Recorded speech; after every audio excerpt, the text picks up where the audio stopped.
ரொம்ப நிறைய பேச போகிறேன்னு யாரும் நினச்சிடாதீங்க. அவர் எங்கள் ஃபேமிலியில் ஒருத்தர்.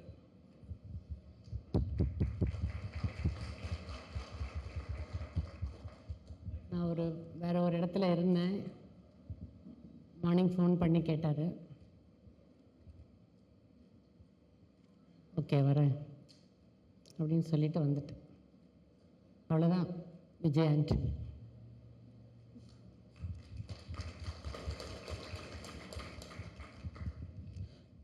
ஃபஸ்ட்டு என்னோடய கணவர் தான் இன்ட்ரடியூஸ் பண்ணாங்க. நிறைய பேருக்கு தெரிஞ்சிருக்கும் சுக்கரன் படத்தில். அப்போ வேறு பேர் வச்சுட்டு உள்ளே வந்தார். அப்போ என் கணவர் தான் விஜய் ஆண்டனின்னு பேர் வச்சார். உங்களோட பேர் என்னன்னு கேட்டிருக்காரு. இவர் ராஜா அதோடு சேர்த்து ஒரு நேம் சொல்லியிருக்காரு. என்ன நேம் விஜய்? அல்ல சார் கேட்டது, அன்னைக்கு கேட்டது இல்ல அந்த பேர் வேண்டான்னு சொல்லிட்டு உங்க நேம் என்னன்னு என்ன கேட்டார்.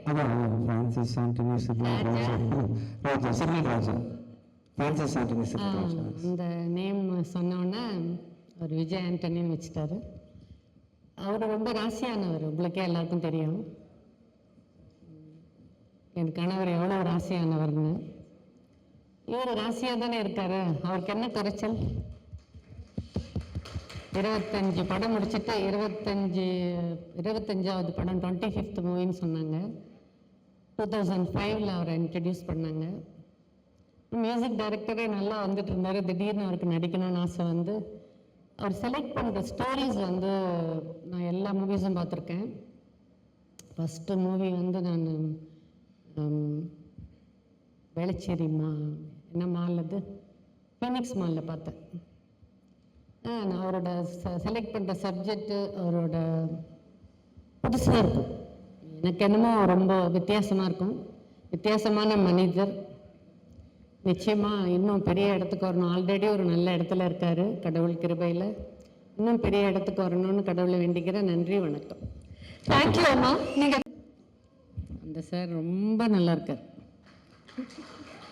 அவர் ரொம்ப நல்லா இருக்கணும். தேங்க்யூம்மா, தேங்க்யூ ஸோ மச். நீங்கள் வந்ததே எங்களுக்கு ஒரு பெரிய பெரிய சந்தோஷம். ஸோ எப்பவுமே பழசை மறக்கக்கூடாது அப்படின்னு சொல்லுவாங்கல்ல. அப்படி சாருடைய முதல் பெயர் வச்சது சார் அண்ட் அம்மாவும் வந்திருக்காங்க இந்த மேடம் அப்படிங்கும்போது ரொம்ப சந்தோஷம். விஜய் ஆண்டனி என்ன சார் எல்லாம் ப்ரொமோஷனுக்காக தான். பின்னாடி கூட பிரிண்ட்லாம் சக்தி திருமகன் செப்டம்பர் 19th அண்ணா. ஆனா ப்ரமோஷன்ல கூட எமோஷன்ல நீங்க அந்த ப்ரமோஷனை மறைக்கல தெரியுமாண்ணா? 19th மட்டும் நீங்க மறைக்கவே இல்லைண்ணா. சரி, எப்போ கையை விட வச்சுங்க. சூப்பர்ண்ணா. இங்கே எங்களுக்காக சக்தி திருமகன் படத்துக்காக வந்திருக்கக்கூடிய அவங்க அனைத்து மக்களுக்கும் என்னுடைய மனமார்ந்த நன்றி தெரிவிச்சுக்கிறேன். 25 படம் இது வரைக்கும் ஆயிருக்குன்னு சொல்கிறாங்க. என்னால் இப்போவும் நம்ப முடியல. இப்போ தான் ஜீவா சங்கரோட டைரக்ஷனில் நான் படம் ஷூட்டிங் ஆரம்பித்த மாதிரி இருக்குது. நேற்று சட்டுன்னு பார்த்தா 25 படம். ஆக்சுவலி இந்த 25 படத்தோட கவுண்ட் பார்த்திங்கன்னா ஃபுல்லாக ஹீரோ நடித்த படத்தெலாம் சேர்க்கல. அவங்க அந்த கிழக்கு கடற்கரை சாலையை பார்த்துருக்கீங்களா? நான் ப்ரொஃபஸராக ஆக்ட் பண்ணியிருப்பேன்ல, பார்த்துருக்கீங்கல்ல? அந்த படம் ஆர்ட் ஸ்டுடியோவில் அப்பேர் பண்ணது, சாந்தனு படத்தில் நான் கெஸ்ட் ரோல் பண்ணது, சின்ன சின்ன படங்களில் நடித்த கெஸ்ட் பெர்ஃபார்மன்ஸ்லாம் சேர்த்து 25 கவுண்ட் வந்திருக்கு. ஐ திங்க் நான் ஒரு 20-19 பண்ணியிருப்பேன்னு நினைக்கிறேன். ஸோ எனிஹவ் எல்லா படமும் சேர்த்து 25 படமாக ஆயிடுச்சு. ஆமாண்ணா. அது 25வது படம் உங்கள் படமாக இருக்கும்னு சொல்லிட்டு நான் கண்டிப்பாக கனவுல கூட நினச்சி பார்க்கல பிரபு. அதான் நிறைய இடங்களில் சொல்லியிருக்கேன். நான் இது மாதிரி உங்கள் கூட ஒர்க் பண்ணுவேன்னு தெரியாமலே எல்லா இடத்துலையும் எனக்கு பிடிச்ச படம் அருவின்னு தான் சொல்லியிருக்கேன். அந்த மலைப்பு போகாத அளவுக்கு வாழவும் ஒண்டர்ஃபுல்லாக பண்ணியிருந்தீங்க. ஒரு நாள் நான் வீட்டில் இருக்கும்போது மெசேஜ் வந்துச்சு. ஆக்சுவலாக அருண் பிரபு கிட்டேருந்து உங்களை பார்க்கணும் சார், உங்க கூட படம் பண்ணணும்னு சொல்லிட்டு. சத்தியமாக நம்பவே இல்லை பிரபு, நீங்கள் எனக்கு தான் மெசேஜ் பண்ணீங்கன்னு. விஜய் தேவரகொண்ட சில இன்டர்வியூவில் சொல்லியிருக்காரு, மச்சான் வா படம் பண்ணலாம் அப்படின்னு கேட்கும்போது, இல்லை மச்சான் நான் வரேன் மச்சான்னு சொல்லியிருப்பீங்க. நீங்கள் தான் பிஸியாக இருக்கேன், இல்லை அந்த கதை மேட்ச் ஆகலைன்ற மாதிரி உங்கள் பதிலெலாம் சொல்லியிருக்கீங்க. ஒருவேளை விஜய் தேவரகொண்ட அவருக்கு போகிற மெசேஜ் எனக்கு தெரியாமல் போட்டிங்களோன்னு நினச்சி பார்த்தேன். அப்புறம் நீங்கள் நேரில் பார்க்கும்போது கூட நீங்கள் கதை சொன்ன விதம், பர்சனாலிட்டி எல்லாத்தையுமே ரொம்ப மலைச்சு தான் பார்த்துட்டு இருந்தேன். நீங்கள் வர்றதுக்கு முன்னாடியே வந்து இந்த படத்தை பண்ணிடணுன்ற முடிவோடு தான் மீட் பண்ணேன். ஃபர்ஸ்ட் ஆஃப் சொல்லும்போது வேறு லெவல் பட்ஜெட்டு. இந்த படத்தெல்லாம் வந்து நான் வழக்கமாக மீடியம் பட்ஜெட்டாகவே பண்ணி பழக்கப்பட்டேன்னா வந்து இந்த படத்தை பண்ண முடியுமான்னு என்னால் வந்து நோன்னு சொல்ல முடியாது. வந்து கேட்குறது அருண் பிரபுவாச்சு, சரின்னு ஒத்துக்கிட்டேன். கதை வேறு பயங்கரமாக இருந்துச்சு, ஒரு வழியில் பண்ணி ஆகணும்னு சொல்லிட்டு செகண்ட் ஆஃப் கேட்டு முடித்தேன். எனக்கு கதை புரியல. ஏன்னா ஃபுல்லாக அரசியல் பொறுத்த வரைக்கும் பெரிய அறிவுலாம் எனக்கு கிடையாது. சரி ஏதோ அருண் பிரபு தானே சொல்கிறாரு, கண்டிப்பாக அறிவியலில் நிறைய அரசியல் பேசியிருப்பார், மக்கள் சார்ந்த அரசியல் நிறைய இருக்கும் அவர்கிட்ட அப்படின்னு சொல்லிட்டு நானும் பண்ணிடலாம். பொருட்செலவு ரொம்ப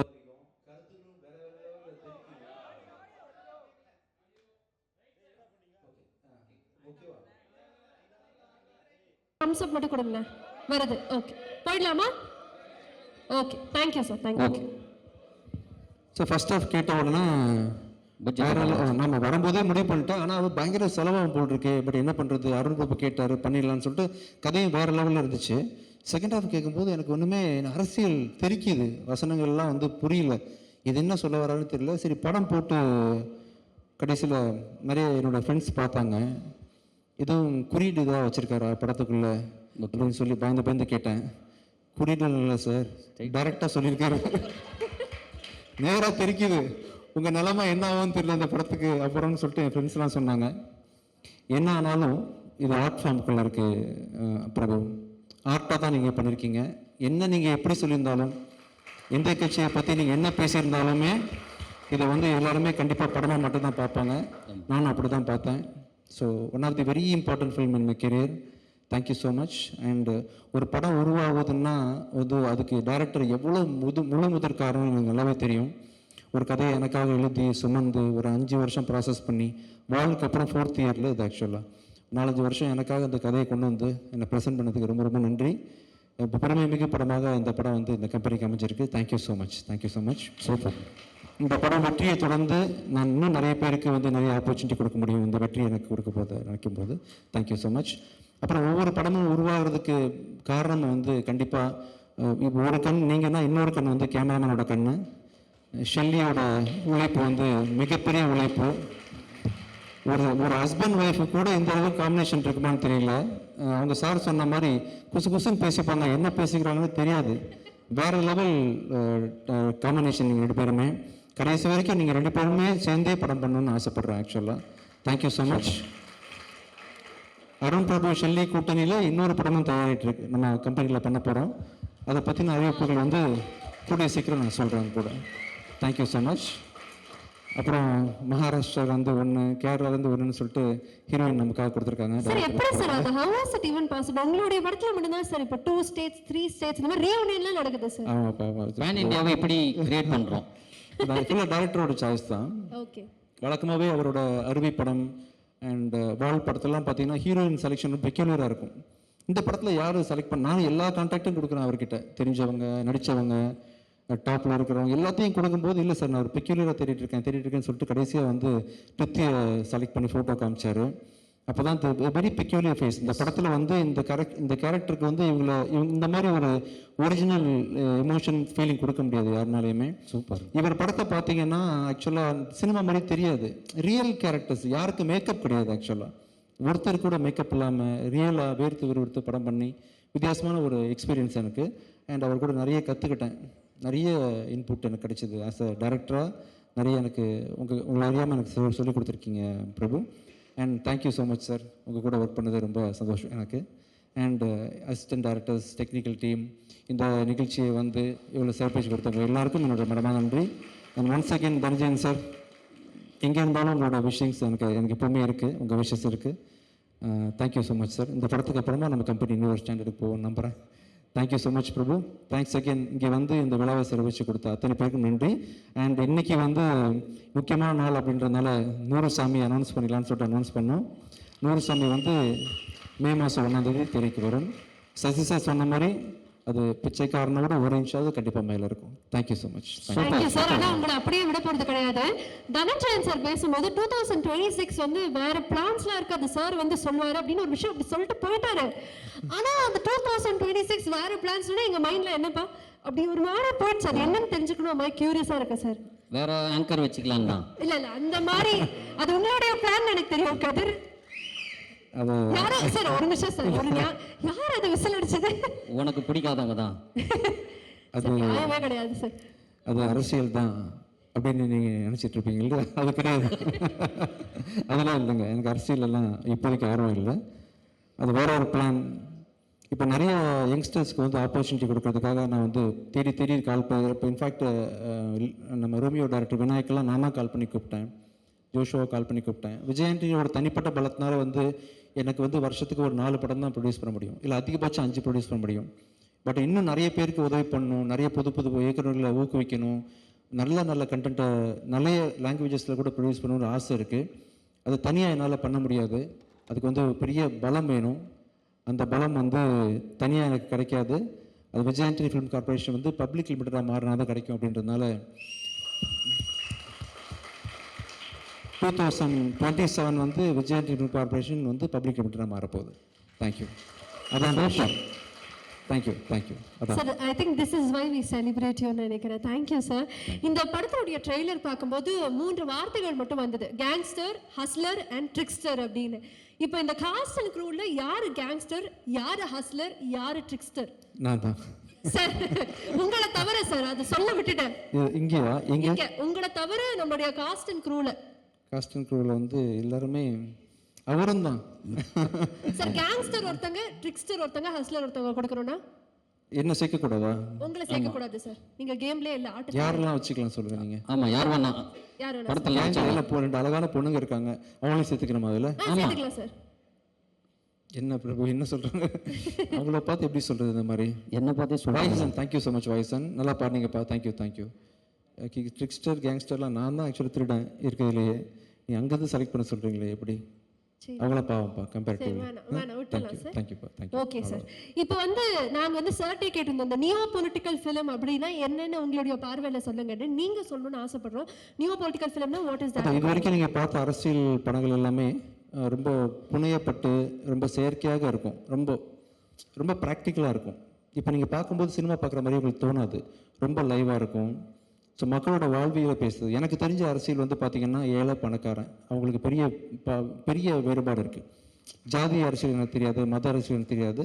எனக்கு தெரிஞ்ச அரசியல் என்னோட படங்கள் எல்லாம் தொடர்ந்து அது இருக்கும், ஏழைங்களோட பிரச்சனை இருந்துகிட்டே இருக்கும். இவரோட அரசியலும் மறைமுகமாக அதை தான் சொல்ல வருது. இன்னும் மக்கள் சார்ந்த நிறைய பிரச்சனைகளை வந்து ஃப்ரண்ட்டில் வச்சு தைரியமாக பேசுனதுனால, அது இன்னும் யதார்த்தமான விதத்தில் பேசுனதுனால வந்து அதை நியோ பொலிட்டிக்கல்னு அவர் கூப்பிட்றாரு. அதான் ரீசன். சார் இந்த படம் வந்து நிறைய பாலிடிக்ஸ் சார்ந்து இருக்கு. நீங்களுமே பேசும்போது ப்ராக்டிக்கல் பாலிடிக்ஸ் இதெல்லாம் சொன்னீங்க. 2026 பாலிடிக்ஸ் எப்படி இருக்கும் நீங்க நினைக்கிறீங்க? மக்கள் எதை விரும்புகிறாங்களோ அது மாதிரி இருக்கும்னு நினைக்கிறேன். தெரியல எனக்கு, இது மக்களோட சாய்ஸ் தான். நீங்களுமே ஃபிங்கர்ஸ் கிராஸ்டாக வச்சிருக்கீங்கன்னு எடுத்துக்கலாமா? Super sir. நீங்க பேசும்போதே வந்து உங்களுடைய முதல் படம் நான் பத்தி சொன்னீங்க. எனக்கு அது பேசும்போது நிச்சயமாக இந்த கேள்வி கேட்கணும்னு ஆசையாக இருந்தது. உங்களுடைய நடிகராக முதல் படம் அப்படின்னா நான், அது வந்து மியூசிக் டைரக்டராக 25th ஃபிலிம். இப்போ இது நடிகராக 25th ஃபிலிம், இதுல நீங்க இசை அமைச்சிருக்கீங்க. இது எப்படி இருக்கு? ரொம்ப எனக்கே நம்ப முடியலைங்க. ஆக்சுவலாக எனக்கு உண்மையிலே மியூசிக் கூட தெரியாதுங்க. ஒரு நம்பிக்கையோடு வந்துட்டேன் சென்னைக்கு. இந்த எறும்பு ஊற கழுத்தையும்ன்ற பழமொழி கேள்விப்பட்டிருக்கீங்களா? எனக்கு ஒன்றுமே தெரியாது. ஒரு சின்ன துளி வந்து ஒரு பெரிய பாறாங்கல்ல சுட்ட சுட்டா வருஷக்கணக்காக விழுந்தா இந்த பாறாங்கல்ல பெரிய ஓட்டம் விழும் இல்லையா? அது மாதிரி நான் வந்து ஒன்றுமே தெரியாது தான், ஆனால் தொடர்ந்து ஒரு வேலையை தினைக்கும் செஞ்சுக்கிட்டே இருக்கேன். செய்கிறதுக்கான ரிசல்ட்டு தான் நீங்கள் வந்து மியூசிக்கில் பார்க்குறீங்க, நான் ஆக்டிங்கில் பார்க்குறீங்க. ஸோ இந்த இதை வந்து நான் பெரிய சாதிச்சிட்டேன் அப்படின்றத நான் புகழ் வாங்கிக்க விரும்பலை. I still don't know. இதை பார்க்குறவங்க எல்லாருமே இப்போ ஆவரேஜாக இருக்கக்கூடிய ஒன்றும் தெரியாத விஜயாண்டனி இவ்வளோ பண்ணும் பொழுது, இவ்வளோ மியூசிக் நாலேஜோடு நான் எவ்வளோ பண்ண முடியும், இவ்வளோ நடிப்பு திறமையோடு இன்னும் எவ்வளோ பண்ண முடியும்னு சொல்லிட்டு பல பேரை ஊக்குவிக்கும் இந்த விஷயம் அப்படின்றதுக்காக சொல்கிறேன். அண்ட் இந்த 25 இயர்ஸ் ஜேர்னின்றது பார்த்திங்கன்னா தொடர்ந்து நான் செய்கிற அந்த முயற்சி, தெரிஞ்சுக்கணும் அப்படின்ற ஒரு மெனக்கெடல் தான் அப்படின்னு நினைக்கிறேன். ஆக்சுவலாக நிச்சயமாக சார், இன்னும் many more years to come. Sir அதே மாதிரி உங்களுக்கு பல பரிமாணங்கள் இருக்கு. இப்போ வந்து ஒரு டிரெக்டர் விஜய் ஆண்டனி சார்ட்டு ஒரு கேள்வி கேட்கணும்னு ஆசைப்படுறேன். டிரெக்டர் விஜய் ஆண்டனி அவர்களுக்கு நடிகர் விஜய் ஆண்டனி அவர்கள்ட்ட என்ன விஷயம் ரொம்ப பிடிக்கும்? நடிகர் விஜய் ஆண்டனியை பிடிக்காது எனக்கு ஆக்சுவலாக. சார் பிடிச்ச ஏதாவது ஒரு விஷயம் இருக்கும்ல? இல்லை, டேரக்டராக நான் வந்து என்னை பெருசாக காஸ்ட் பண்ண மாட்டேன். பட் அன்ஃபார்ச்சுனேட்லி பிச்சைக்காரன்ற பிராண்டுக்கு நான் நடித்தா தான் பிச்சைக்காரன் ஆகுதுன்றதுனால பிச்சைக்காரன் 2 என்னை வச்சு டைரக்ட் பண்ணிட்டேன். பிச்சைக்காரன் இல்லாமல் இன்னொரு கதை பண்ணுறதா இருந்தால் I will be definitely choosing somebody else. அதான் டேரக்டர் விஜய் ஆண்டனிக்கு வந்து விஜய் ஆண்டனி பற்றி என்ன ஒப்பீனியன். சரி சரி, அப்போ ஹீரோ விஜய் ஆண்டனி அவர்களுக்கு டைரக்டர் விஜய் ஆண்டனி அவர்கள்ட்ட பிடிச்ச ஒரு விஷயம் இப்படி கேட்கலாமா? Outstanding director. தேங்க்யூ. சரி சார், அப்போ நான் இப்படி கேட்குறேன் சார், ப்ரொடியூசர் விஜய் ஆண்டனி அவர்களுக்கு டைரக்டர் விஜய் ஆண்டனி அவர்கள்ட்ட என்ன பிடிக்கும்? பொறுப்பு செலவு பார்க்க மாட்டான், அதான் பிரச்சனை. கண்ணமண்ணும் தெரியாமல் செலவு பண்ணுவான், கேர் பண்ணிக்க மாட்டான் பட்ஜெட்டை பற்றி. கண்டென்ட் தான் முக்கியம் நினைப்பான். அதனால ப்ரொடியூசர் விஜய் ஆண்டனி ஆமாம் கொஞ்சம் கவலை தான். Okay sir. சரி சார், நீங்கள் வந்து இப்போ ரொம்ப நேர்மையாக பதில் சொல்கிறீங்க. அதே மாதிரி உங்களுடைய மனசாட்சி இங்கே வந்தால் எப்படி இருக்கும் அப்படிங்கிறத பார்க்குறோன்னு ஆசைப்படுறோம். ஸோ நான் வந்து சில கேள்விகள் கேட்க போகிறேன். உங்களுடைய மனசாட்சியாக வந்து நம்முடைய கதிர் அவர்கள் இருக்க போகிறாங்க. ஸோ நீங்களும் ஒரு பதில் சொல்வீங்க. உங்களுடைய மனசாட்சி என்ன பதில் சொல்லுது அப்படிங்கிறத வந்து நாங்கள் கண்டிப்பாக. ஏற்கனவே ஒரு 30 கேள்வி கேட்டீங்க. சரி வேணாம். மனசாட்சி அண்ணனோட மனசாட்சி பிரச்சனை. க்ளோஸ். ஓகே. அப்போ இவ்வளோ நேரம் நான் தெரிய மாட்டேனா? கேட்டுடா, மனசாட்சி ரெடியா நீங்க? கண்டிப்பா. ஓகே. ஆனால் இந்த மனசாட்சியா ஒரு 2 நிமிஷம் இருந்துக்கிறேன் நான். சரிப்பா. சரி, இப்போ வந்து ஒரு இசையமைப்பாளராக விஜய் ஆண்டனி அவர்களுடைய மியூசிக் வந்து 90s கிட்ஸ்க்கும் பிடிக்குது, ஜென்சிஸ்க்கும் பிடிக்குது இல்லையா? ஆனா இப்ப இருக்கக்கூடிய ஜென்சி மியூசிக் டைரக்டர்ஸ் 90s கிட்ஸ்க்கு பெருசா பிடிக்கிறது இல்ல. என்ன காரணம்? உங்களுடைய மியூசிக் படி எப்படி எல்லா ஆடியன்ஸையும் கவர் பண்ணுது? 90s கிட்ட நீ அதை சொல்லிடு ஏன் பிடிக்கலன்னு. என்னுடைய மனசாட்சியா இல்ல, அவருடைய மனசாட்சியா. 90s கிட்ஸ்க்கு பிடிக்கலையா? உங்களுடைய மியூசிக் எல்லாருக்கும் பிடிக்குது சார். ஓகே. ஆனா 90s கிட்ஸ் அட்ராக்ட் பண்ற மாதிரி இப்ப இருக்கக்கூடிய மியூசிக் பெருசா இல்ல அப்படின்னு சொல்லி சொல்றாங்க. இல்லை, பிடிக்க தான் செய்யுது. நிறைய பேர் என்கரேஜ் பண்ணி கேட்குறோம். நம்ம அனிருத் மியூசிக் கேட்குறோம், இமான் மியூசிக் கேட்குறோம், சாய் பங்கர் கேட்குறோம். நல்லா தானே இருக்குது எல்லாமே. நல்லா இருக்கு. ஓகே. மனசாட்சி நீங்க? அதான் நல்லா இருக்கு. அவரே சொல்கிறேன். அப்புறம் மனசாட்சி மட்டும் நான் வேறையா சொல்லும் போது நல்லா இருக்கு. என்ன கோத்து விடலான்னு பார்க்குறியா? சரி, ஓகே சார். நீங்க வந்து நிறைய புது முகங்களை இன்ட்ரடியூஸ் பண்ணிட்டு இருக்கீங்க இல்லையா? அந்த மாதிரி அடுத்தடுத்து என்னென்ன விஷயங்கள் காத்துட்டு இருக்கு சார்? புது டைரக்டர்ஸ், புது கண்டென்ட்ஸ் தான். நிறைய பேர் வந்து முடிஞ்ச வரைக்கும் இந்த விஜய் கார்பரேஷன் ப்ரொடியூஸ் பண்ணுற படங்களில் 90% வந்து நியூ டைரக்டர்ஸ் இருக்கிறதுக்கு ட்ரை பண்ணுறேன். அதான் மனசில் இருக்குது இப்போதைக்கு. சார், இப்போ பொதுவாக சினிமான்னு எடுத்துக்கிட்டோன்னா சில டெர்மினாலஜிஸ்லாம் பயங்கர ட்ரெண்டாக இருக்கு. இப்போ ஃபர்ஸ்டே வந்து ஒரு pan Indian film, universal film, இல்லை ஒரு யூனிவர்ஸ் கிரியேட் பண்ணுறது, மல்டிவர்ஸ் கிரியேட் பண்ணுறது, அந்த மாதிரி. ஸோ விஜய் ஆண்டனி அவர்களுடைய யூனிவர்ஸில் நீங்கள் ஒரு 4 நடிகர்களை வந்து உள்ளே சேர்த்து நடிக்கிறோம் அப்படின்னா அந்த 4 நடிகர்கள் யாராக இருப்பாங்க? கதிர் கண்டிப்பாக. கல்யாணியும் ஆக்ட்ரஸ் தானே, அதனால் உங்களையும் சேர்த்துக்கிறேன். Okay sir. 2 இது இல்லாமல் வேறு யார் இருக்கா? இன்னும் 2 பேர் சொல்லணும் சார். நீங்கள் 2 பொண்ணு சார், கிருத்தி அண்ட் ரியா 2 பேர் வச்சுக்கலாம். சார், இது எல்லாமே இப்படி ஆங்கரே ட்ரிக் பண்ற மாதிரி பதில் சொன்னா நாங்க எப்படி ரொம்ப இப்போ இதுக்கு மனசாட்சி என்ன பதில் சொல்றதுன்னு யோசி. ஓகே, மனசாட்சி சொல்லுங்க. நியாயமா பேசுறாரு. அப்புறம் என்னது கதிர்னு சொல்லிட்டாரு. அப்புறம் அதுக்கு மேல மனசாட்சி பேசுற வாய்ப்பே இல்லை. இவங்க 2 பேரும் ஒரு பிளானிங்கோட இருக்காங்கன்னு நினைக்கிறேன். But anyways Vijay Antony sir, ஒரு பெரிய பெரிய பெரிய நன்றி. எனக்கு வந்து ரொம்ப நிறைவான ஒரு தருணமாக இது ஃபீல் ஆகுது. Before I say a big thank you to you, உங்களை பத்தி ஒரு சில மீம்ஸ் மட்டும் காத்துட்டு இருக்கு, அது மட்டும் பார்த்துடலாமா? கண்டிப்பா, ஷூர். எஸ். நன்றி விஜய் ஆண்டனி அவர்களே. சின்ன கலைவாணர் விவேக் ஐயா இறந்த பிறகு செல்முருகன் அவர்களுக்கு வாய்ப்பு கொடுத்தமைக்காக நன்றி. My pleasure. Outstanding artist. 2வது லாயர் படத்துலையும் ஒர்க் பண்ணியிருக்காங்க. சந்தோஷம் எனக்கு ரொம்ப நாள் கழிச்சு அவரை பார்க்குறோம் சார். நான் அதான் அவர்கிட்டயே சொன்னேன், எப்படி இந்த ஐடியா வந்தது உங்களுக்கு அவரை வந்து இந்த படத்தில் காஸ்ட் பண்ணுங்க? முழுக்க அருண் பிரபுவோட பிளான் தான் எல்லாமே. அவருக்கு தான் இந்த தேங்க்ஸ்லாம். Thank you. Very happy to see you again sir. Yes, அடுத்த இமேஜ் பார்த்தலாம். ஸோ இது உங்களுடைய முதல் படம் நடிக்கிற ஒரு நடிகராக, how it started and how it's going? Okay, என்னோட ஃபர்ஸ்ட் ஸ்க்ரீன் அப்பியரன்ஸாக தான். மைண்டு மாறும்போது முகம் மாறும் அப்படின்றத வந்து உண்மையில நான் பெரிய பிளாஸ்டிக் சர்ஜரிலாம் பெருசு பண்ணி ஒன்றும் நடக்கலை. மைண்டு மாற உள்ள எண்ணங்கள் மாற ஆட்டோமேட்டிக்காக ஃபேஸ் மாறுது. சூப்பர். அப்போ ரொம்ப இன்னசென்ட்டாக இருந்திருக்கிறேன். உள்ள மாற்றங்கள் வந்து இப்படி ஒரு மனுஷனை உருவாக்கியிருக்கேன். சார், இதை பார்க்கும்போது மேலே ஒரு சாக்லேட் பாய், கீழே ஒரு ரக்கட் பாய் இருக்கிற மாதிரி. அது சாக்லேட் பாய் மாதிரி தெரியுது. என் சித்தப்பா மாதிரி இல்லை இல்ல சார் என்ன கல்யாணி இருக்கீங்க. ஜென்ஸு கிட்ஸ்லாம் ஏன் இப்படி இருக்கீங்க ஆக்சுவலாக சார் இல்ல சார் இந்த மாதிரி சாக்லேட் பாய் தான் உங்களுக்கு வேணுமா 100 பேர் இருக்காங்க சரி இல்ல லைட்டா பட் ஆனா எனக்கு சாக்லேட் பாய் அப்படிலாம் இல்ல ஃபகத் ஃபாசில் சார் பார்த்த மாதிரி இருக்கு sir sir okay sir okay ஒன்றும் பிரச்சனை இல்லை அடுத்த ஒரு இமேஜ் காத்துட்டு இருக்கு விஜய் ஆண்டனி பி லைக் டிரெக்டரும் நானே ப்ரொடியூசரும் நானே மியூசிக் டிரெக்டரும் நானே ஆக்டரும் நானே அது நானே அந்த மாதிரி இந்த மீமை பண்ணது யாரு ஏதோ சரி பண்ண தெரியும் சார் இல்ல இல்ல சார் இவ்வளவு பரிமாணங்கள் உங்களுக்கு இருக்கு எப்படி உங்களுக்கு டைம் இருக்கு எப்படி பேலன்ஸ் பண்றீங்க sir how is it possible? Time இருக்குப்பா அட் டைம் ஒன்று பண்ணுறேன் அருண் பிரபு பார்த்தீங்கன்னா ரைட்டர் ஆக்டர் அருண் பிரபு பற்றி தெரியுமா உங்களுக்கு இஸ் ஆக்டர் பேசிக்லி அது ஸ்டேஜ் ஏறும்போது தெரிஞ்சு சார்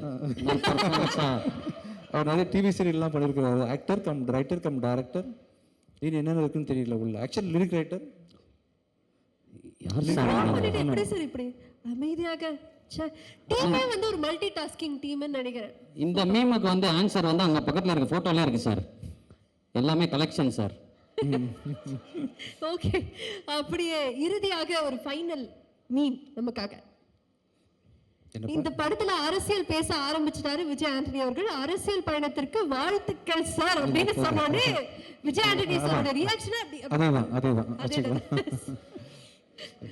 தேங்க்யூப்பா ஓகே ஓகே சார் நன்றி தேங்க்யூ ஸோ மச் வந்த அனைவருக்கும் மிக்க நன்றி thank you so much thank you Prabhu thank you sir thank you thank you sir